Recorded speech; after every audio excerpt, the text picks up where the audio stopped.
All right, well, you got to be quiet now because we got to learn. Okay? All right, so we did everything out of this section yesterday except for the special products, okay, which, again, just as a review, these are what we're going to be looking at, okay, sum and difference, square of a binomial, and cube of a binomial. So we're going to look at a couple examples of that, and then I will record the 5-4 notes if y'all want me to, and while you're in class, you don't have to actually watch it this weekend, so you could just knock it out while you're here. Either way is fine, but that option is on the table if you're interested. Alright, so 38, x plus 5, x minus 5. Okay, so with this, it's a special product, so we don't want to be sitting here foiling it. Okay, we should be able to just look at it and see what it is by using the special products. So this one is going to be the sum and difference one that you should have written down, so I'm not going to put them back up. Okay, so that being said, what is the answer to this one? X squared minus 25.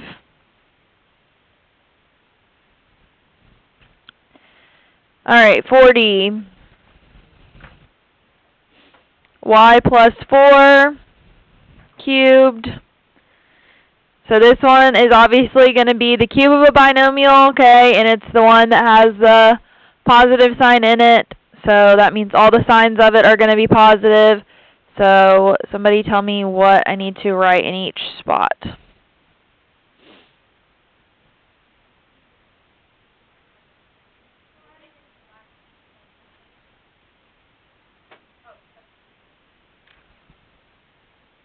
No, that is absolutely not true. It's the cube of a binomial.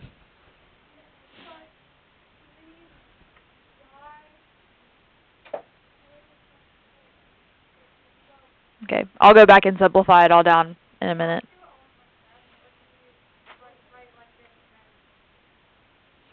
I'm going to write it like this so that I'm following the formula, and then I'll go through and simplify everything together.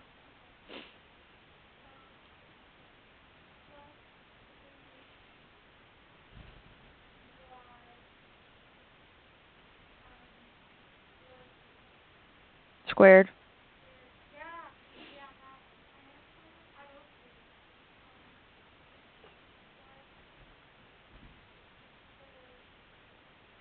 Cubed.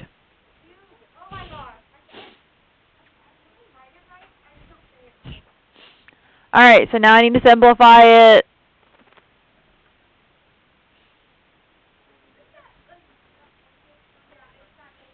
These are the formulas you have to have written down. That's why I'm not putting them back up there, because you should have done them by now.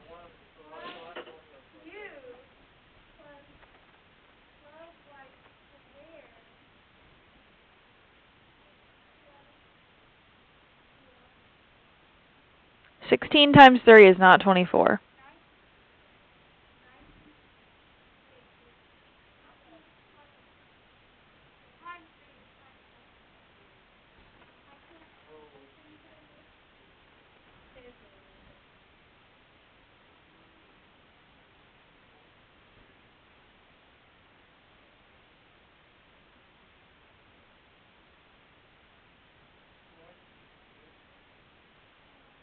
There's no way that this and this is it 64? I think it is. Second guessing that after everybody was like, no, wait. Oh, I thought that you were right, and then everybody was like, no, and then I was like, okay, I'll scratch it out then. Okay, so I would recommend, as you're getting used to it, I would recommend writing this step, especially for the cubed ones. The squared ones, you don't need to. The formula.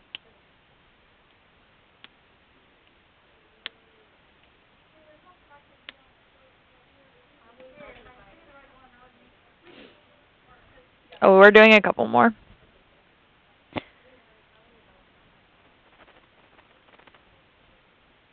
That would help.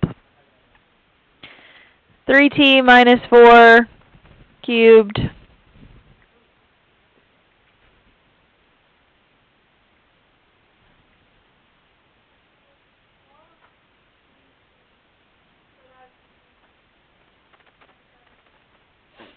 I'll come back and do it in a minute.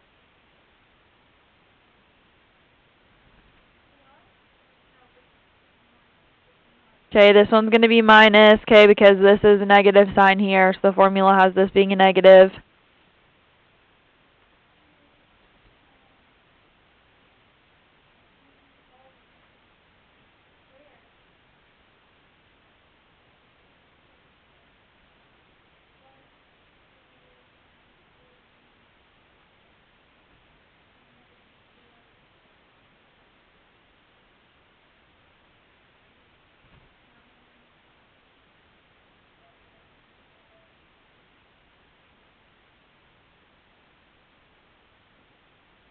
Hold on one second.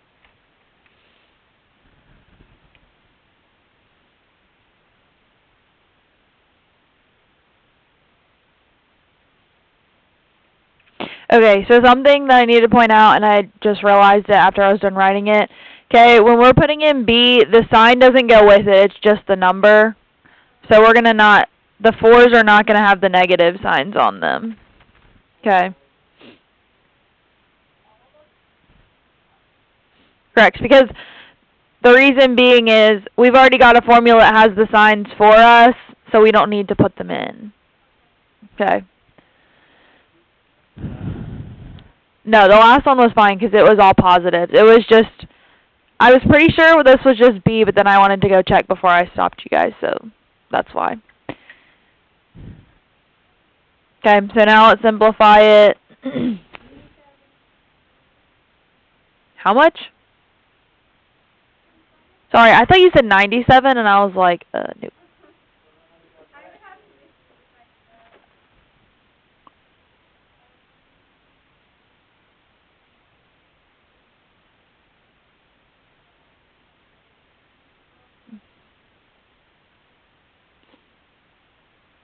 $12 times 27.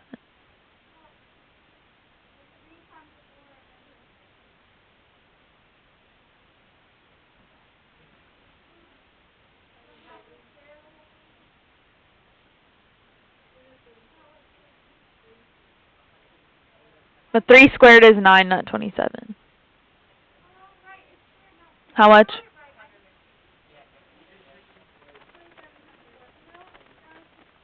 Negative 108t squared.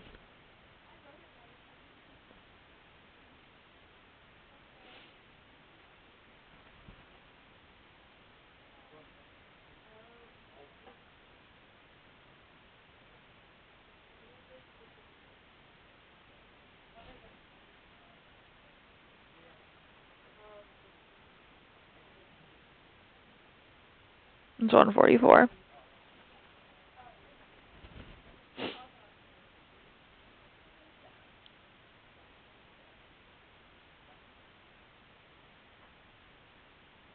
I trust you this time.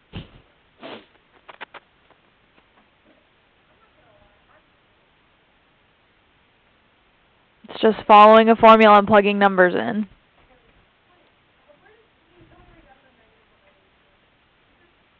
Three squared times 3 times 4.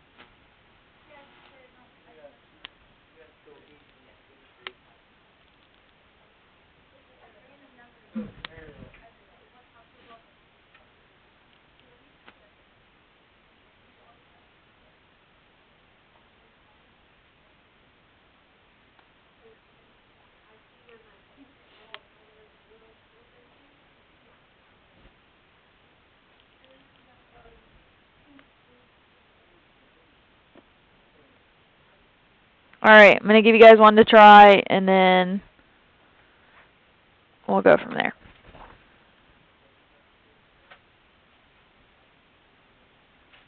Also, you do have to know those formulas for the test, so make sure you know them. Alright, 44, 7x minus y cubed. Alright, so do this one on your own.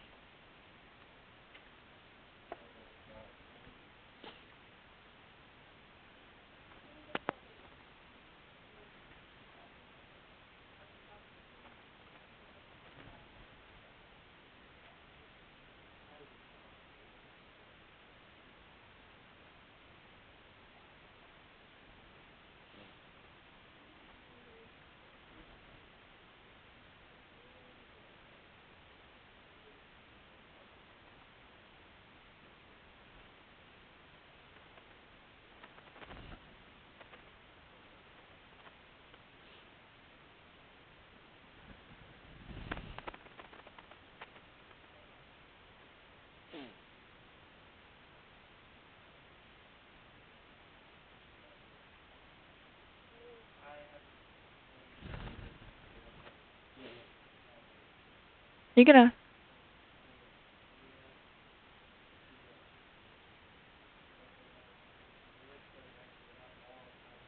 Mhm.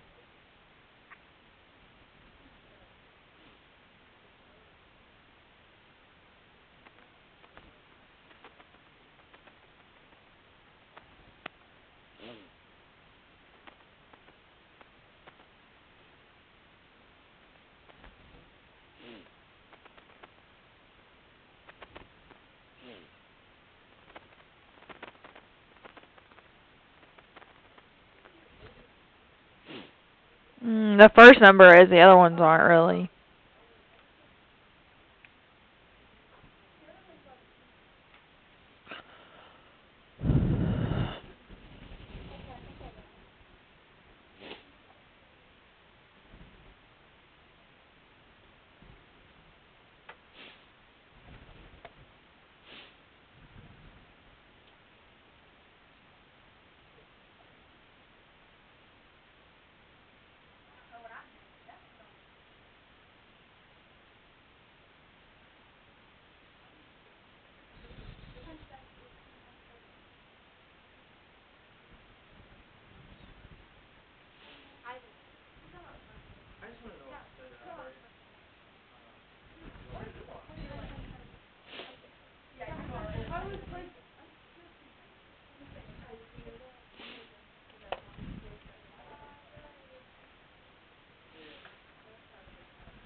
It's just plugging numbers into a formula.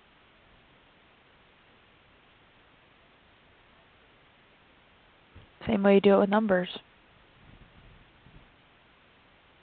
Variables are easier. You don't have to multiply a lot of stuff.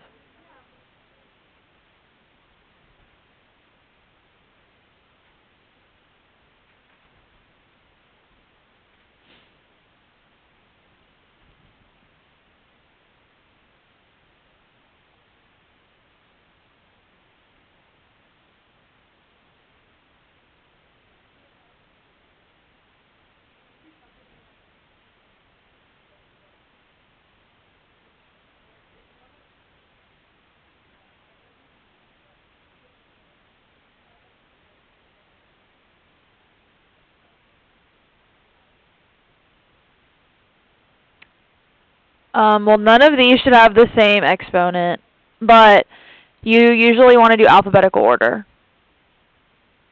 Or if for some reason they were written backwards, like y was in the A spot and x was in the B spot, technically you want to follow the formula, but I pretty much always will move them and put them in alphabetical order, so just, I would say alphabetical order is the best way to do it.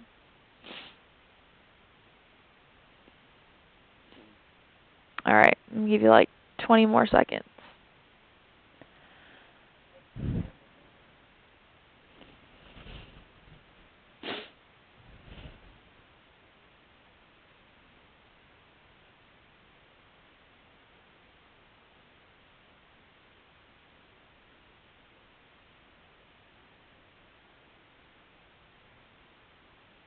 Also, while I do require you to use the special type, if you need to check your answer, you can always superfoil to check your answer.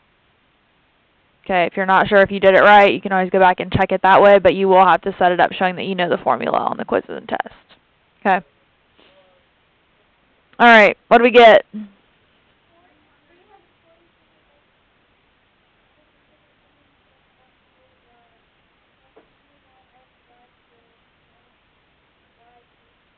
Anybody agree with her?